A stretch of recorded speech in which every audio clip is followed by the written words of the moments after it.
guys, today I'm doing my Q&A, much awaited Q&A that I've been talking about on social media for, oh my god, weeks. But I finally got enough questions I thought I could do a Q&A. But yeah, I'm not naked, FYI, I am wearing a strapless shirt because I am hot. Anyways, yes, I'm gonna go through these questions. I love doing a good Q&A, and I hope you guys love it too. Maybe you don't, and maybe me asking you for questions is annoying, but who cares? First question is from Lauren. You guys know Lauren. She's been on my channel before. Her question was, if you could only have one item of food for the rest of your life, what would it be? And drink. See, I'm like, part of me wants to just like enjoy my life with this, and then another part of me is like trying to be very smart about it. Technically, what could I eat for the rest of my life and like get enough nutrition? I don't think that's like possible, so but I'm gonna say strawberries. I mean, I could go with pasta because that's like my favorite, but I'm not always in the mood for pasta. I could always eat a strawberry. Yeah. And then drink. See, now part of me wants to say coffee because coffee is life, but if I could only drink one drink, I'd have to just go with water, I guess, because obviously I'm not gonna have like coffee with my dinner unless I could have regular and decaf. But that probably doesn't count for this, so probably just water and strawberries. I'd die so fast. Next question is from Madison Smith on Instagram. Her question is, what are your thoughts on Killing Eve? Killing Eve is a show on BBC with, was it Sandra Oh from Grey's Anatomy? A lot of people were talking about Killing Eve, so I started watching it. I think by when I'm answering this, there's only been 3 or 4 episodes. I love it! It's my kind of show. It kind of reminds me of Dexter. Not really. I don't know why I said that, but it's really good. I love the music. Like, the music really makes it, which is weird. The acting obviously is fantastic. I know that Sandra Oh is an amazing actress, and it's very surprising. Like, things that you don't think are gonna happen do happen. Very good. And the end of every episode, you're like, no, I want it to be next week. It's so good. Her other question was, what TV shows are your current favorites? This could go on forever. I mean, I love all my old favorites that are over. Psych, Vampire Diaries, Supergirl is up there right now. New Girl's in its last season. Unreal was really good last season. I can't wait for next season. Can't wait for The Bachelorette to come on, which is probably already started by the time this video is up. Originals is in its last season, and I'm in Incest. Ew. I'm in love with it. Oh my god, Supernatural, Riverdale, pretty much everything. Next question is from Joshua McDaniel. He has great music on YouTube, so check him out.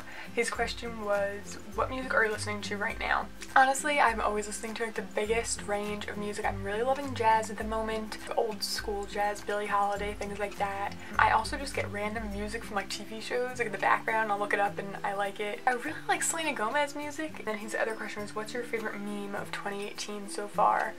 I'm not really up to date on all the hottest memes. I like know which ones are on Twitter and stuff, but like I'm not up to date on like the latest. The one I like the most is probably like so old, it's probably 2016. It's that guy who's ginger, who like is making that face like, that was a really bad example, but that's like my favorite one. I don't know why, I just find it so amusing. Okay, from YouTube, what do you think of the gender pay gap? I don't really know how to answer this question. Obviously, it freaking sucks. There's absolutely no reason why that should still exist in this country or any other country. Okay, another question from Buzzard5454 on YouTube. Where and what do you see yourself doing a year from now? Probably the same thing I'm doing now, sitting here filming a Q&A. Oh.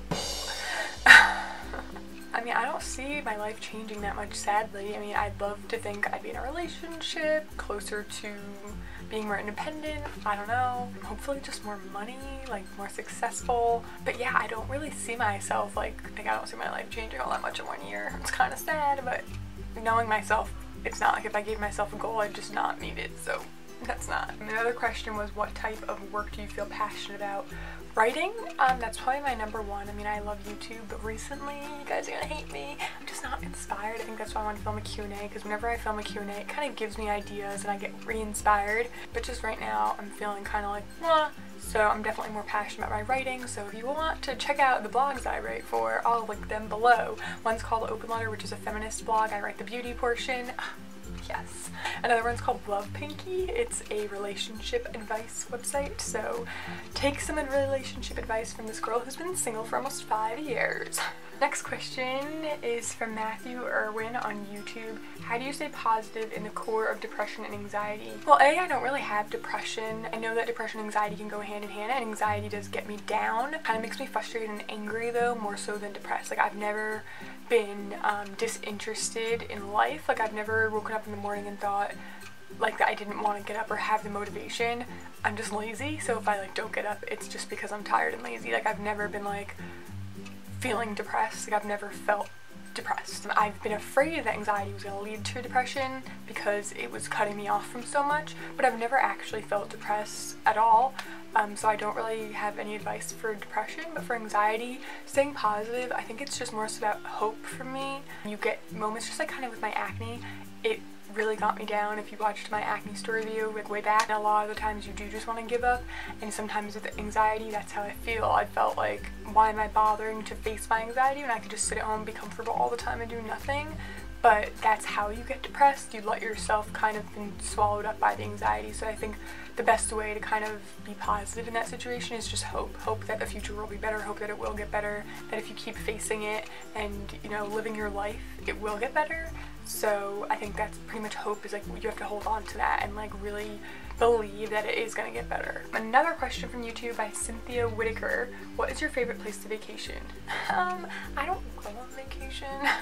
Yeah, I go down to the Jersey Shore because I'm just that cultured. Another question from her is, describe your perfect day. So, you know, it depends on the day what would be perfect. Like, some days I love to just be at home with the windows open, preferably not during pollen season like it is right now. I kind of love those days where you feel really productive sometimes. Like, I love doing all my laundry, vacuuming my room, getting a lot of work done. Like, I love those productive days. I end up feeling really good about myself on those days, like a lot of confidence. But there's other days where I would just like to sit in my room and watch movies all day. There's other days where I'd like to go out and get a bunch of errands done, or cooking all day. So it really depends on the day, but nothing too crazy. Like, my perfect day would be very basic. And then her last one is, what is your favorite restaurant? That's a hard one. Is it weird if I say Panera? Like, it's not. That's not. It really depends on my mood again. Like, sometimes I'm into greasy bar food, and other times I really want something more healthy and like substantial, and that would be Panera. I could probably have Panera any time of the day, any day. Like, it wouldn't be my #1 choice, but it's kind of like strawberries, how I said earlier. Like, I could always be in the mood for them. Like, if they were in front of me, I would eat them. So I feel like Panera is that food for me. There's always something on their menu I could find that I would like. I hope I'm saying this right. Alaska RSY on Twitter. Her question is, what is your favorite fashion trend of all time? Okay, this is gonna sound so weird because I don't even know if this is a trend, but it is for me, and my sister like love this look. I don't know why. Since a young age we both loved it. Long sleeves and shorts. I know it's weird. I love to wear jean shorts or any shorts with long sleeves. There's secret short sleeves or like a tank top or jeans, but I'd rather wear shorts with long sleeves. I don't know why. Another one is, if you could go back in time, what are the things you would say to your younger self? Depends what time I'd be going back to, because if I went back to middle school, I'd tell myself to completely change everything I did. But, so if I went back to middle school, I'd probably stop caring about what other people think. I know that in middle school that was probably the time I struggled the most with like body image, self-image, trying to fit in. I kind of cared the most. And then if I went back to high school, I don't know that I would change too much. I didn't love high school. Like, it wasn't great. I would tell myself to be more involved in school, like do more clubs maybe, get more involved like that. And then if I went back to like college time, I'd tell myself not to live at school. So as much as I appreciate that time because it let me know how much I hated it, I wouldn't have even bothered doing that. I also would have told myself to go to community college for 2 years before I went to a 4-year school to save money and probably be a little bit happier. Yeah, so those are like the things I would tell myself. Next, from Lama Pay. Oh, I'm sorry. Her question is, what's your favorite Friends episode?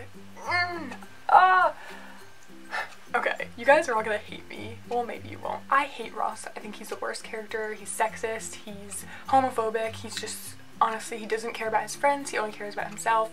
Joey is my favorite character. I mean, I like Chandler and Monica, like I'm Chandler and Monica mixed together in one person, but Joey was hands down like the best of the friends. Like, he cares the most about, like, someone who seems to be like a womanizer and stuff and stupid, whatever.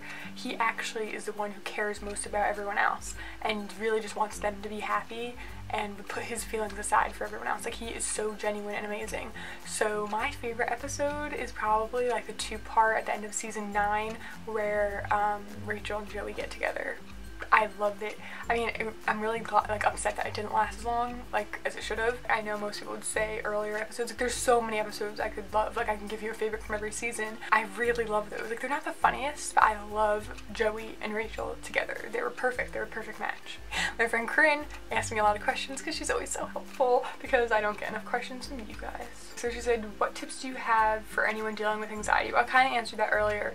So honestly, it's just hold out hope, but for real tips, instead of just staying positive, go to a therapist. Go to multiple therapists, because the first one you go to is not going to be the best. You're not going to click. I mean, sometimes you will, but you have to experiment in therapists, just like you have to experiment with skincare and things like that. A lot of doctors have that God complex who think that they know right and you're not right, but you need a doctor who trusts you and trusts how you feel and what you think. Like, I've had doctors before when I've said, oh, I don't want to do this, like, I don't feel comfortable with that, and they just kind of push it on you, and that's not right. Like, if you don't agree with the doctor, if you don't feel comfortable, if you feel like they're bullying you or pressuring you, they're not right for you. And I know it's very frustrating to keep going to different doctors and feeling like you're just like suffering and not doing anything about it, but trying out different doctors is really important. So that's something I would definitely recommend. Current favorite beauty trend.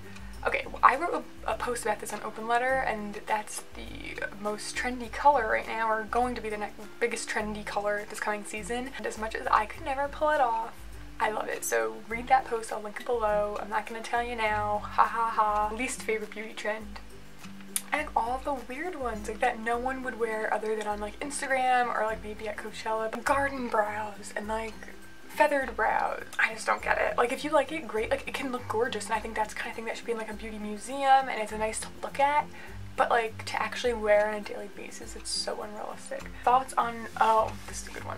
Thoughts on what Photoshop and Instagram is doing to society by advertising the perfect body, skin, hair, and makeup that doesn't actually exist. I've written some posts about this on OPENLETR too, so you can check those out, but pretty much I've been having a big issue lately with Photoshop. So I think it's okay, especially for someone like me or influencer, to kind of blur out one spot, or like if I had like posted a picture and I had like a piece of hair sticking up here and I didn't notice, like blur that out, whatever. It's not that big of a deal. But like my issue is with when people completely blur their entire face or slim their waist, or like, I don't know, it just is so fake to me. And especially for beauty products, I think it's really frustrating, because makeup is a thing that isn't supposed to mask you, it's supposed to enhance you. And yes, it can cover this and cover that, but no matter how much makeup you put on, you're only changing yourself so much. And it's not even changing, it's to make you feel better as yourself. Like, it makes you look in the mirror and feel better. And I think that's great and that's powerful, but I think that editing yourself is bad for your own self-esteem. Because even me, I'll look at a picture and I'll think, oh, I need to blur that spot, but then I kind of reconsider and think that it's not real. And I think that that's something really important. I think when women think, oh, okay, I need to slim this picture down and post it that way, you don't think you're good enough to just post a picture of what you naturally look like. And I'm not saying you need to like have no makeup on and like whatever, but there's a difference between products and like amping up your beauty versus completely changing it. And that's what frustrates me about magazines, and even feminist magazines say like on one page how to self-love and like treat yourself right and all this stuff, and then the next page they're promoting a weight loss product that has someone who's so unbelievably edited. When you're looking at a mascara ad and it's saying lash inserts applied, like, why? What is even the point of this ad? I don't get it. It's frustrating. I think it really works on a girl's self-esteem. I think women have enough issues to deal with that this doesn't need to be added to the list. Thank you for that question. And then her last question was current favorite blogger. I don't really read many blogs. Like, it's more like if I'm looking up a certain topic or if someone posted something on social media. But for like YouTube, I'm loving Shane Dawson. Obviously that has nothing to do with beauty or anything, but Shane Dawson's videos are gold. Like, honestly, I could watch his videos all day, every day. He puts me in such a good mood. I wish I was part of his friend group. Honestly, they just seem like such amazing people. I'd love to date his cameraman, so if any of you know how to get in contact with him, I'd really appreciate that. I just love them. They're amazing, they're so funny, and honestly, I don't think you could watch one of Shane Dawson's videos without cracking up. Oh, this is my last question, guys. Oh my goodness. This is from Ivana Murphy, who is a really great subscriber. I love you. She said, how did you pick your cats' names? So we have 3 cats. 3. The first cat, Gabby, we didn't name her. We got her from a shelter and she was already named. And she had a brother and they were drowning when they were found, and she had saved him somehow. Not really sure of the whole story, but she had saved him somehow, so they named her after, I think, Saint Gabriel, and so they called her Gabrielle or Gabriella, and we call her Gabby. And then Maggie, who's sitting right behind me, we found her, or my brother found her at the bus stop. She was bleeding and limping, so my mom picked her up, brought her to the vet. We had to keep her in a cage in the basement for a while just because she was sick, and we had to keep her away from our other cat. And me and my brother just kind of went through different names, and I guess we stumbled upon Maggie and we thought it fit her. And then my last cat, Jasmine, which is really my sister's cat, we call her Noonie, if you are aware. So my sister named her Jasmine. My sister got her on her own when she was away at school, and she named her Jasmine after Princess Jasmine. And that name stuck for a couple of months, but once my sister brought her home and she was kind of moving her stuff back and forth, she would keep her with me for the weekend, and she was very, very small. Like, I'll put a picture in of her when we first had her. She was so tiny, you could put her in your hand. We started calling her Noonie based on, I feel like I've told the story before, on Just Married with Brittany Murphy and Ashton Kutcher. A girl who's in the hotel elevator with him, and she's in the elevator going, Noonie, Noonie, Noonie. I want to put a clip in if I can find it. But yeah, so me and my sister must have been watching that movie at some point, and so we started saying that, and she would respond to it, and she responds much better to Noonie than Jasmine. So on her like certificates and like paperwork it says Jasmine, but her name's Noonie. So that's how we named our cats. That is my last question for this Q&A. I just spat all over. Cool. I really hope that you guys enjoyed this Q&A. If you did, make sure to give it a thumbs up. Don't know why I'm talking like an infomercial. But yeah, leave more questions down below if you want for next time. I'll save them, screenshot them. Subscribe to see more from me. I will see you guys in my next video. Thank you so much for watching. Goodbye.